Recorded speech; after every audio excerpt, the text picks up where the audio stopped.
ড্যাঙ্গা ডাঁটা আর বরবটি দিয়ে আমি মাছের ডিম রান্না করে দেখাবো। এই রেসিপিটা একবার যদি খাওয়া যায় তাহলে কিন্তু মাছ মাংস সরিয়ে কিন্তু এই রেসিপিটা দিয়েই কিন্তু এক থালা ভাত অনায়াসেই খাওয়া যাবে। এতটাই মজা হয় মাছের ডিম দিয়ে ড্যাঙ্গা ডাঁটা আর বরবটি দিয়ে। আর আমি একদম অল্প মশলা দিয়ে রান্নাটা তৈরি করে দেখাবো। আসসালামু আলাইকুম। হ্যালো বন্ধুরা, তোমরা কেমন আছো? আশা করি তোমরা ভালো আছো। আমি আলহামদুলিল্লাহ ভালো আছি। আমার শখের কিচেনে তোমাদের সবাইকে স্বাগতম। প্রতিদিনের মতো আবার একটি রেসিপি নিয়ে এসেছি, মাছের ডিম রান্না। আমি এখানে কি কি সবজি নিয়েছি তোমাদের একটু বলে দিই। আমি এখানে বরবটি নিয়েছি, একই সাইজ করে কিন্তু সবগুলা কেটে নিয়েছি। আর এই যে ড্যাঙ্গা ডাঁটা, এটা তোমরা কি নামে চিনো জানি না, কিন্তু আমরা ড্যাঙ্গা ডাঁটাই বলি এটাকে। আর আলু নিয়েছি একটা, আর মাছের ডিম নিয়েছি। এবার মাছের ডিমটাকে আমি একটু লবণ আর একটু হলুদ দিয়ে মাখিয়ে নেব। আমি মাছের ডিমটা কিন্তু আগে থেকে পরিষ্কার করে ধুয়ে রেখেছিলাম। হাত দিয়ে একটু চটকিয়ে আমি একদম মাছের ডিমের পাল্পটা একটু বের করে নেব।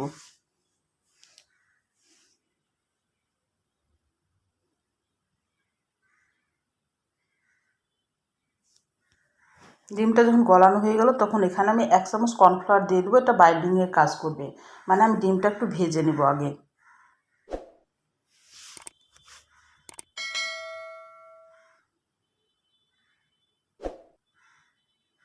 এবার তেলে চলে গেলাম, তেলে আমি ডিমটা দিয়ে দিলাম। ডিমটা কিন্তু খুব সুন্দরভাবে ভাজা হয়ে যায়, একদম মনে হয় যে মুরগির ডিমের মতো লাগে। ভাজাটা খুবই ভালো লাগে, সুন্দরভাবে ভাজা হয়ে যায়, ছিটকাবে না, কিচ্ছু হবে না, সুন্দরভাবে ভাজা হয়ে যাবে। আমি ডিমটাকে ভালোভাবে ভেজে নিচ্ছি। আমি মাঝখান থেকে একটু ভেঙে দিচ্ছি। আমি 2 টুকরোই করব, তোমরা 4 টুকরো হলে করতে পারো। আমার ডিমটা ভাজা হয়ে গেলে আমি তুলে নেব।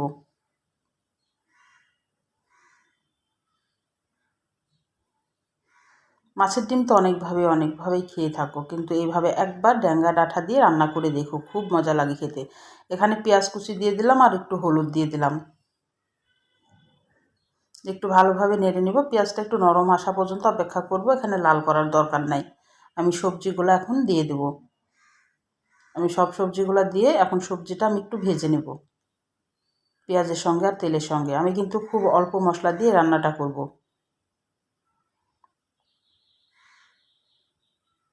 কয়েক মিনিট ভেজে নিতে হবে যেন সবজির কাঁচা গন্ধটা চলে যায়।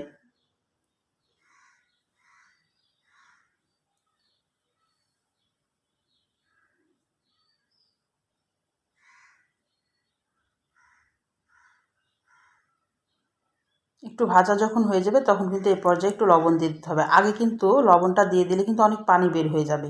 এই কারণে আগে লবণ না দিয়ে আগে কয়েক মিনিট সবজিটাকে যদি একটু মানে ভেজে নেওয়া হয় তাহলে কিন্তু পরে লবণটা দিলে কিন্তু ভালো হয়। এখানে আমি 1.5 টেবিল চামচ জিরা বাটা দিলাম। আমি কিন্তু এই জিরা বাটা দিয়েই কিন্তু আজ রান্নাটা করব, আর কিছু এমনি শুকনা গুঁড়া মশলা অ্যাড করব। এখানে আদা রসুন বাটা আমি দিব না। শুকনা মরিচের গুঁড়া 1 চামচ দিলাম, ধনিয়ার গুঁড়া 1/2 চামচ, আর অল্প একটু গরম মশলা দিলাম, গরম মশলার গুঁড়া। আমি এই মশলা দিয়েই কিন্তু রান্নাটা শেষ করব। এবার ভালোভাবে একটু কষিয়ে নিতে হবে।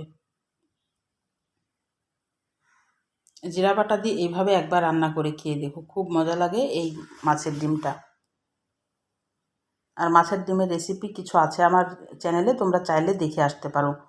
এখানে পরিমাণ মতো একটু পানি দিয়ে দিলাম, কারণ সবজিটা সিদ্ধ হতে হবে। আমি সিদ্ধ করার জন্য শুধু পানিটা দিলাম। একটু ভালোভাবে নেড়ে কিন্তু ঢাকনা দিয়ে ঢেকে দেব। আর সবজি তাড়াতাড়ি সিদ্ধ হয়ে যায়, জালটা যদি মিডিয়ামে রাখা যায় তাহলে কিন্তু সবজি অল্প পানিতেই কিন্তু সিদ্ধ হয়ে যায়।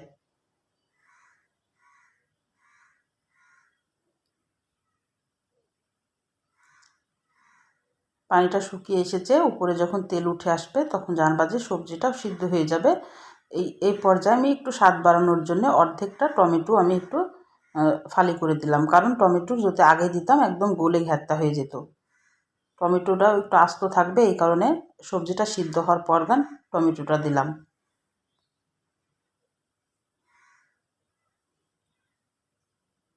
এবার মাছের ডিমটা দিয়ে দিচ্ছি। রান্নাটা একদমই সহজ, কিন্তু খেতে অসম্ভব মজা লাগে। মাছ মাছ মাংসের থাল সরিয়ে কিন্তু আগে এই রেসিপিটা দিয়েই কিন্তু এক থালা ভাত অনায়াসে খাওয়া যাবে, এতটাই মজা লাগে। আমি এবার একটু পরিমাণ মতো ঝোলের জন্য পানি দিয়ে দিলাম। তোমরা ঝোলটা যে যেভাবে খাবা সেভাবে কিন্তু এটা দিবা। এই পর্যায়ে একটু লবণ টবণ চেখে নিতে হবে। আমার লবণটা ঠিকই আছে। এবার ঝোলটা একটু ঢাকনা দিয়ে ঢেকে দেব, ঝোলটা একটু কমে আসা পর্যন্ত।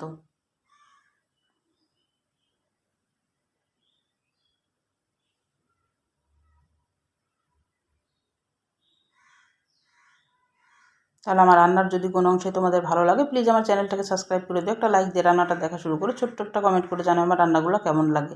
আমার রান্নাটা কিন্তু শেষ। আল্লাহ হাফেজ।